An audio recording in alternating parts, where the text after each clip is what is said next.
Wapendwa, Bwana Yesu asifiwe. Amani ya Bwana wetu Yesu Kristo iwe nanyi. Ndugu zanguni, wakati tuliopo ni wakati mbaya sana, hasa katika kipindi hiki ambapo kila mwanadamu inabidi ajiweke chini ya mikono ya Mungu. Ukisoma Yohana wa kwanza 5 na mstari wa 19, tunaona kwamba dunia yote imekaa katika yule mwovu. Kwa hiyo dunia hii inaongozwa na nguvu za aina mbili, nguvu ya wema na nguvu ya ubaya, nguvu ya Mungu na nguvu ya Shetani. Lakini sasa wewe kama mwana wa Mungu lazima uone, je, hapo ulipo upo katika nguvu ya Mungu au unaendeshwa na nguvu ya Shetani?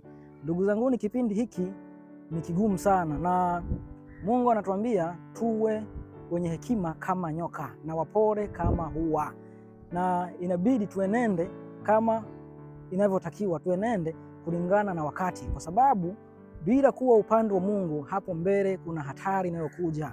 Bila kuwa upande wa Mungu kuna ghadhabu inayokuja. Kwa hiyo ni kila mwanadamu, kila mtu kipindi hiki inabidi amkimbilie Mungu, kupiga magoti na kutafuta uso wake, kwa sababu bila Mungu kuna hatari. Barikiweni sana.